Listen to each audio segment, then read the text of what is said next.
Famille, justice, enfance. Bonjour et bienvenue sur RLP dans Famille Justice Enfance numéro 123 avec Stéphane depuis le Périgord pour la seconde partie d'un entretien en 3 parties avec Frédéric Benahi, cadre d'un service de l'aide sociale à l'enfance et auteur de plusieurs ouvrages. Nous continuerons d'évoquer avec lui l'importance de l'intervention sociale dans la famille contemporaine et l'incidence sur les enfants, les mères et les pères de ces interventions. Mais tout d'abord, quelques actualités, ne bougez pas, c'est juste après ça. RLP. Radio libre en Périgord. Famille, justice, enfance. Un article du JDD, journal du dimanche de mai 2021, incite les magistrats à classer sans suite des affaires jugées trop anciennes pour lesquelles aucune enquête n'a été menée. Donc cette dépêche interministérielle, Justice et Intérieur, que le JDD a pu se procurer, avec les fiches qui l'accompagnent, incite en effet à la réduction du nombre d'affaires en cours dans les services d'enquête, et les procureurs doivent prendre des mesures propres à poursuivre la résorption des stocks de procédures, dit-on encore. Soit, en langage feutré, classer les affaires trop anciennes ou pour lesquelles aucun acte d'enquête a été réalisé. Voilà. Également la réalité des tribunaux d'aujourd'hui. RLP. Radio libre en Périgord. Famille, justice, enfance. Famille contemporaine française, voici donc la pension alimentaire minimale augmentée de 50% dès ce mois de novembre. Pour rappel, la pension alimentaire est dorénavant défiscalisée et constitue donc une niche fiscale car elle n'est pas déclarée aux impôts par celui qui la reçoit et elle n'est pas déduite par celui qui l'émet. Elle passe donc de 116 à 174 € par enfant et par mois. Dans le même temps, rien n'a été prévu pour toutes ces plaintes pour NRE, non-représentation d'enfants, qui sont déposées chaque année et qui, comme nous venons de le voir, vu qu'elles ne sont pas traitées, deviennent donc classées d'office. RLP. Radio libre en Périgord. Famille, justice, enfance. Moi, j'ai par exemple été assez surpris du nombre de mises à l'abri de femmes pendant le Covid. Mises à l'abri au secret. C'est-à-dire que quand il y ait une intervention de la police, alors il faut en faire des mises à l'abri au secret. Oui, c'est le problème. Il n'y a pas de procureur, il n'y a pas de juge des enfants, et on sépare les parents des enfants, et on met des gens à l'abri comme ça, sur initiative personnelle. Ouais. Alors le problème, c'est que effectivement, on est toujours embêté parce qu'on a des chiffres effectivement des féminicides importants, et cette société est un peu du moindre risque. On vient et on dit. Et tout d'un coup, on fait une mise à l'abri au secret. Ça veut dire que l'enfant perd tous ses repères. Ça veut dire qu'il n'a plus le droit d'être en lien avec l'autre parent de quelque façon que ce soit. Et qu'il y a 3 suicides de pères par jour. Oui, mais parce que aujourd'hui, vous avez encore, je vous dis, des dogmes. C'est-à-dire qu'un père ne peut pas s'occuper d'un enfant de moins de 3 ans. Oui, mais ça, on peut l'entendre. Les besoins fondamentaux, on peut l'entendre. Mais dès que l'enfant sort, justement, après le 4 pattes, surtout à partir du moment où il marche, c'est plus difficilement écoutable. C'est-à-dire qu'on peut entendre effectivement qu'il y a ce moment très particulier de la première année, mais après, il faut mettre en face quelque chose qui permette à l'autre parent de prendre sa place. On sait à quel point les liens d'attachement précoce sont importants. C'est-à-dire qu'en plus, ça ne se passe pas du tout de la même façon pour un père que pour une mère. C'est-à-dire que le père réalise une adoption symbolique qui n'a pas porté l'enfant, donc il peut être très rapide, il peut prendre quelques jours en fonction des pères, parce que tout d'un coup, devenir père, c'est quand même quelque chose de particulier. Mais il faut qu'on soit attentif à ce que le père puisse accueillir au moins le week-end, même sur des enfants en bas âge. C'est-à-dire qu'il puisse installer un lien avec son enfant. C'est-à-dire que si on remet un enfant dans une garde alternée à 6 ans, il va vous dire, mais moi, je ne connais pas le monsieur, quoi. Et il aura raison. C'est-à-dire que là, au niveau des JAF, c'est quels moyens les JAF te donnent pour s'assurer que l'enfant puisse construire une histoire des deux côtés. Et encore une fois, le problème, se retourne à un moment. C'est-à-dire qu'il est renvoyé à ces femmes 13-14 ans, et vous ne savez pas vous occuper de votre enfant. C'est-à-dire qu'en plus, on demande à ces femmes, qu'à un moment, on leur a dit, il n'y a que vous qui pouvez le faire, et à 13-14 ans, quand l'enfant a des manifestations un peu difficiles à gérer, on lui signifie que finalement, elle ne sait pas s'occuper de son enfant. C'est vrai que vous êtes confronté à un panel de situations qui est très très grand. C'est vrai que nous ici, on est parti au départ des séparations conflictuelles, on s'est intéressé ensuite aux problématiques de la protection de l'enfance, mais on oublie un peu trop que la protection de l'enfance, l'ASE, ça touche énormément de situations très très vastes. C'est vraiment, il y a beaucoup de domaines auxquels vous êtes confrontés. Ouais. Oui, mais la séparation engendre des phénomènes graves. C'est-à-dire que je vais vous prendre un exemple là très récent, un père qui avait été très peu en contact avec sa fille, qui pour s'extraire de l'autorité maternelle demande à revenir chez son père au JAF. Le JAF, 14 ans, 15 ans, dit « La parole de l'enfant, je ne peux pas m'opposer, elle va chez le père ». Et finalement, cet enfant a compris que c'est elle qui donnait le tempo et qui choisissait. Et c'est une enfant qui a eu un parcours très compliqué, que nous, là, on essaie de récupérer tant bien que mal, qu'elle a des conduites prostitutionnelles, mais en fait, qui a utilisé le fait qu'elle puisse dire à un de ses parents, bah écoute, toi, t'es trop dur, je vais chez l'autre. Une fois qu'elle était chez l'autre, elle a dit, bah je rentre chez maman. Une fois qu'elle était chez maman, bah je rentre chez papa. On savait plus du tout où était l'enfant. On avait perdu, on s'est aperçu que cet enfant, en fait, était en train de mettre en place des conduites à risque conséquentes. Et on avait deux parents qui étaient totalement désabusés en nous disant, mais nous, on n'a fait que appliquer ce que nous a dit le JAF, quoi. Et quand on voulait s'en occuper, on n'avait pas le droit. Ouais, bah oui. Voilà. Et donc, il ne faut pas banaliser parce que là, effectivement, on a beaucoup de situations liées au départ à des conflits de couple et à des séparations qui, parce que traitées de façon inadaptée, nous amènent des situations extrêmement dégradées au moment de l'adolescence. Ouais. C'est-à-dire au moment où l'enfant peut mettre en acte ce qu'il a vécu plus tôt. RLP. Radio libre en Périgord. Famille, justice, enfance.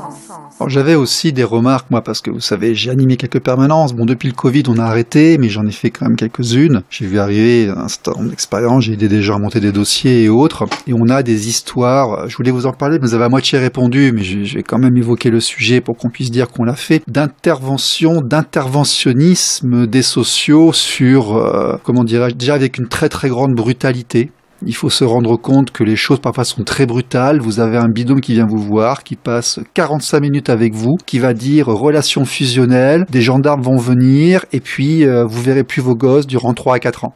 Et puis, il y a des expertises qui vont venir, et suivant qu'elles viennent du tribunal ou du privé, ne seront pas forcément les mêmes, et c'est un enfer. Et puis, les gens se plaignent de pas avoir les pièces au tribunal, les gens se plaignent que les juges des enfants n'écoutent que les sociaux et qu'il n'y a pas de contradictoire. Les gens se plaignent que parfois les dossiers ne sont pas donnés aux parents, aux juges des enfants, qu'on sait même pas ce qu'il y a marqué dessus. On a l'impression de face au service secret. Ils ont des informations qui se gardent pour eux, qui n'échangent pas, et il y a beaucoup de souffrance qui est générée par rapport à ça. Alors, vous avez un peu répondu. Vous avez répondu en disant qu'il y avait une paupérisation du secteur, qu'il n'y avait pas assez de personnes qui étaient suffisamment qualifiées, qu'il y avait un manque de main-d'œuvre correctement élevé. Vous avez dit qu'il y avait un principe de précaution qui était un peu trop élevé, qu'il y avait un peu trop d'interventionnisme. C'est ce que j'ai retenu de ce que vous avez dit. Mais vous, de votre position, comment est-ce qu'on pourrait arranger tout cela quand même pour qu'on s'occupe de nos enfants? C'est quand même important qu'on s'occupe de nos enfants, c'est le signe d'une société évoluée, mais qu'on ne casse pas tout et qu'on ne fasse pas n'importe quoi sur des impulsions. Comment on pourrait faire pour que ça soit mieux? Alors déjà, pour expliquer un petit peu la crise du secteur, il faut savoir qu'un éducateur ou une éducatrice va commencer à même 1 300 € par mois dans les conventions, voilà. Donc on est souvent, en fait, on est aussi sur une... Oui, enfin j'ai passé le concours, on était 3000 pour 30 places. Donc ça, si jamais ils voulaient... bon. Oui, ah ben ça, on en est bien d'accord, il y a des leviers politiques, mais après... Ça, il y a des choix, il y a des choix qui sont faits. Oui, mais c'est quelle société on souhaite. Il y a quelque chose que je travaille beaucoup pour heurter involontairement les travailleurs sociaux. Aujourd'hui, vous êtes la police des familles. Et à partir de ça, on essaie de comprendre, de réfléchir. Est-ce que finalement, la puissance publique ne nous demande pas d'être la police des familles et de venir comme ça? Ça donne des sujets très intéressants. D'abord, un mouvement de rejet par rapport à moi. Non, n'importe quoi. Nous, on est des gens bien. On se donne corps et âme. Et c'est-à-dire qu'il est nécessaire que les travailleurs sociaux comprennent qu'ils font effraction dans une histoire. et que ça fait partie du travail. Donc il faut pouvoir aussi le poser. Après, là où je vous rejoins, et c'est là où le problème aussi de la suractivité des travailleurs sociaux, c'est que je fais le constat qu'actuellement on a une dégradation forte du vocabulaire et de la posture des travailleurs sociaux. C'est-à-dire qu'ils se positionnent en prescripteurs, souvent quand même dans des jugements de valeur. Et je reviens là au fait de pouvoir analyser sa pratique, c'est-à-dire le comment je travaille, pourquoi je travaille de cette façon-là. Et comme le socio-éducatif n'est pas une science en tant que telle, une appropriation par les travailleurs sociaux du langage fusionnel que vous avez pu évoquer avant. Ah oui, alors ça, c'est plein de trucs là-dessus. Ouais. Oui. Il y a une tête de mort accrochée au mur, l'appartement est trop noir. Oui, alors ça aussi, c'est pareil. Vous voyez, c'est des choses que moi je travaille au quotidien. C'est-à-dire que moi je suis assez clair, c'est que on n'est pas là pour expliquer aux gens s'il y a besoin d'avoir des rideaux de telle couleur ou si les placards sont rangés ou pas rangés. Et il y a des travailleurs sociaux qui font ça. Moi, j'ai vu et j'ai repris, qui passent la main sur les meubles. C'est pas ça, être travailleur social. C'est humiliant. C'est humiliant, en plus. Oui, et puis on se plaint qu'il n'y a pas d'organisme de surveillance. On peut pas joindre l'IGAS, par exemple. l'IGAS, on peut pas. On n'a aucun recours. Le jour où quelqu'un vient, un binôme vient chez vous, écrit un truc, même s'il y a plein de trucs faux marqués dedans, comme on peut pas l'avoir parce qu'il est au JD, on peut que le recopier, il n'y a pas d'autorité supérieure à qui on peut faire appel. On n'a aucune protection par rapport à ça. Alors, quand même, pour vos auditeurs et peut-être les avocats qui les accompagnent, normalement, et c'est prévu comme ça, les rapports doivent être rendus 1 mois avant. Oui, mais c'est jamais fait. Il n'est jamais le cas. Sauf que ça veut dire que à chaque fois... Il y a même des tribunaux où on ne peut pas consulter les dossiers.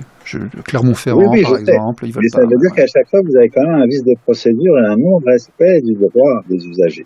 Et ça, c'est important aussi parce que moi, je sais à quel point c'est compliqué, mais c'est-à-dire que le système actuel favorise, mais à tous les niveaux, pas que là, mais le non-recours au droit.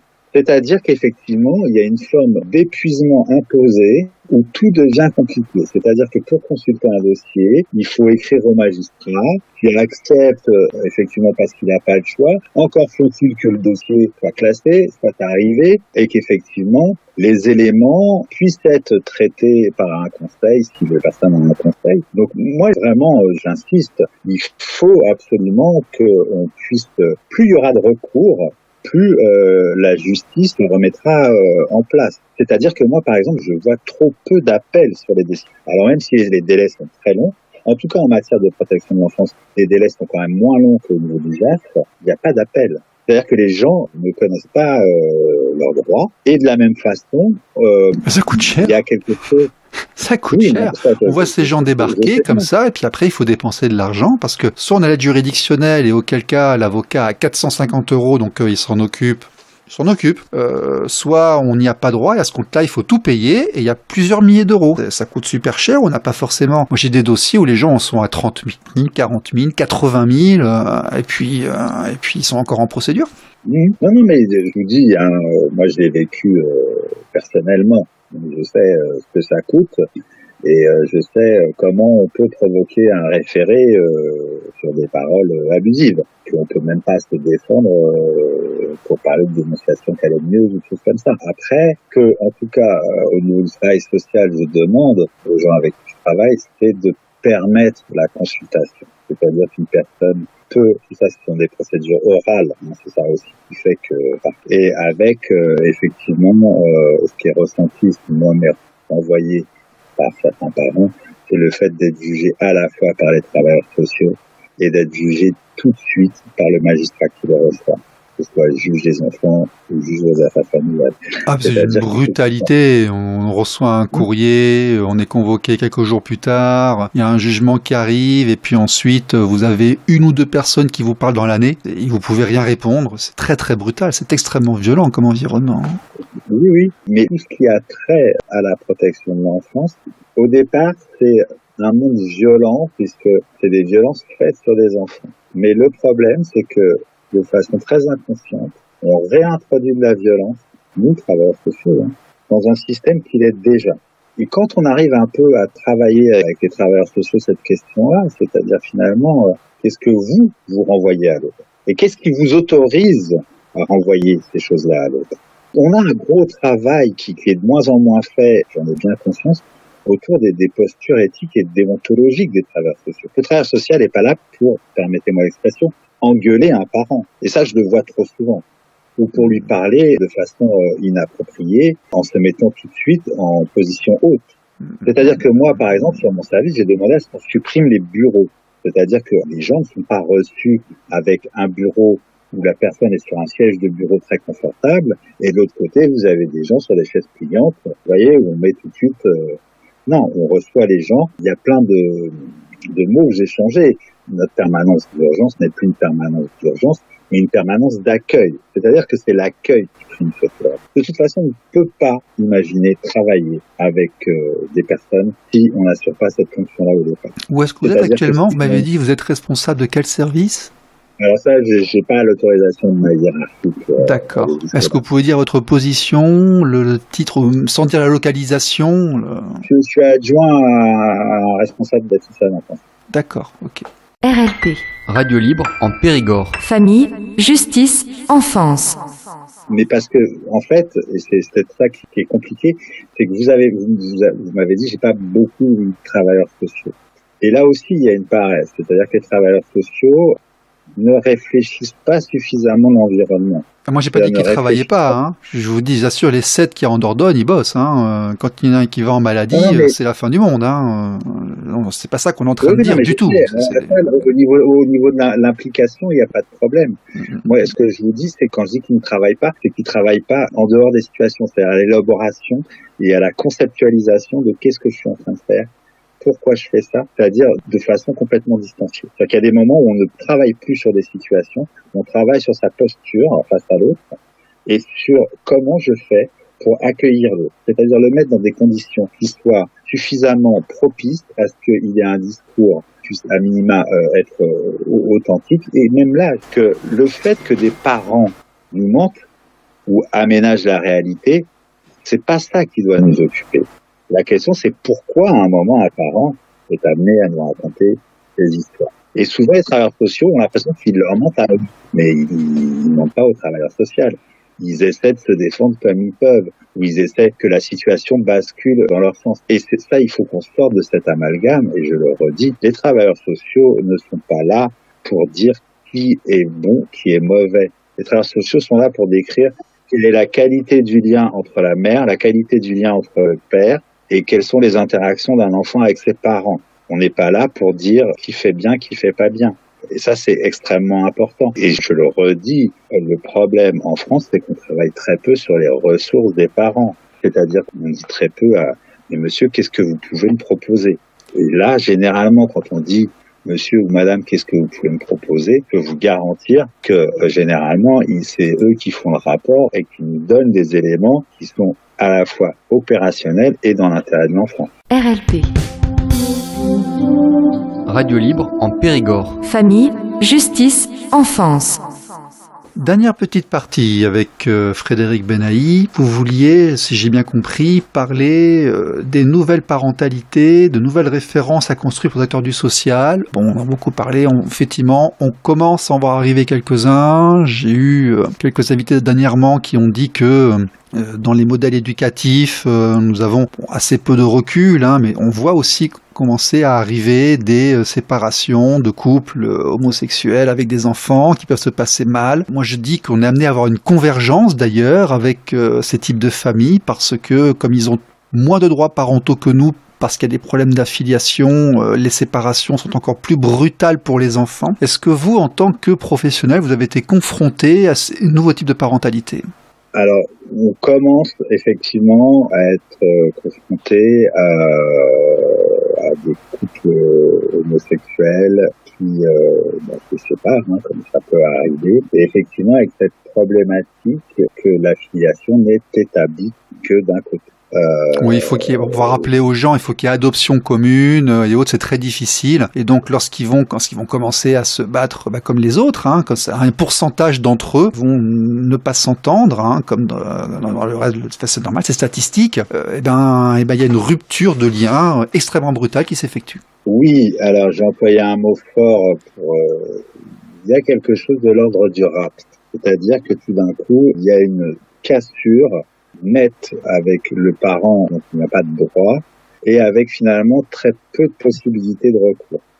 Nous, on est, en tant que travailleurs sociaux, très en difficulté avec ça, puisque on disait, notre travail se base sur l'autorité parentale. On va essayer de se décaler un peu en prenant les figures d'attachement. Puis il y a un point sur lequel je voudrais revenir plus tard sur les ruptures transgénérationnelles, parce que c'est important aussi d'avoir ça en tête. Et oui, là, on arrive sur des personnes qui sont, mais alors, totalement démunies, parce que dans l'impossibilité, finalement, d'activer quelques systèmes de justice que ce soit. Donc, ce qu'on voit arriver, nous, c'est finalement le parent n'ayant pas de droit, utiliser des services comme le 119, notre service de l'enfance en danger, utiliser les institutions pour finalement donner des éléments de danger avérés sur l'autre parent pour que leur situation soit enfin entendue. C'est-à-dire que, et ça pourrait faire aussi l'objet de toute une émission, c'est comment à un moment on instrumentalise la protection de l'enfance dans les conflits. Et là actuellement, effectivement, au niveau de tout ce qui est homoparentalité, on voit arriver des gens qui nous disent de toute façon je n'avais pas le choix, je devais en passer par la protection de l'enfance puisque le juge des affaires familiales ne me reconnaît pas en tant que...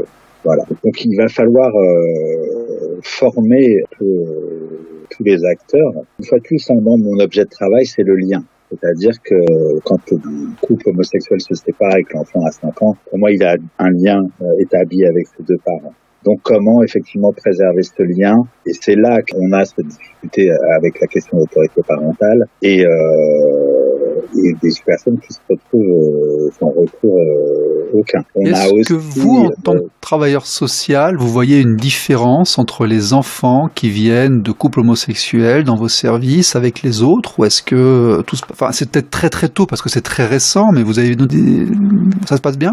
A priori, comme ça, j'ai pas d'éléments tangibles qui me permettraient de dire que c'est une parentalité qui serait différente. Elle est différente parce que la société la regarde différemment. Elle n'est pas différente dans le lien qui est établi avec les enfants. Les enfants sont généralement très au clair. Voilà, ils ont ou de papa ou de maman, ils sont très au clair avec ça. Ils ont des grands-parents d'un côté, des grands-parents de l'autre. Voilà, tout est assez clair pour eux. En fait, c'est surtout le regard qui leur est porté. Ça peut être le regard de l'instituteur, ça peut être le regard D'accord, mais je veux dire, ils partent pas en vrille à l'adolescence, tout va bien, quoi. Ils partent en vrille comme les autres, quoi. D'accord, ok. Non, mais c'est ce que je vous demandais, parce qu'on a très peu de recul, donc là, j'ai un intervenant en face de moi, donc je lui pose des questions, si vous voulez, parce que c'est dans l'étude de la famille contemporaine, c'est aussi une question qu'on peut se poser, hein. Oui, non, mais honnêtement, j'ai pas d'éléments tangibles, j'ai pas vu de symptomatologie particulière ou D'accord, c'est une bonne nouvelle. D'accord. Ouais. RLP. Radio libre en Périgord. Famille, justice, enfance. Oui, je voulais aborder un point parce que ça me semble important quand même qu'on ait ça à l'esprit. C'est que quand on coupe un enfant de son parent, en fait, on le coupe pas que de son parent. L'enfant est potentiellement... on le coupe de tout son arbre, de tout l'arbre de ce côté-là. Les cousins, les cousines, les tantes, les tatas, les grands-parents, on le coupe de la moitié de son arbre, bien sûr. On prive potentiellement, si cet enfant devient un jour parent, on le prive de grands-parents, on prive ses propres enfants de ses grands-parents. Oui. C'est-à-dire que vous avez tout un côté, toute la vie de cet enfant n'existera plus. Absolument. C'est-à-dire que quand il aura un enfant, on ira voir papy-mamie peut-être du côté maternel, mais il n'y aura pas de papy-mamie du côté paternel. Il faut que les gens aient ça en tête.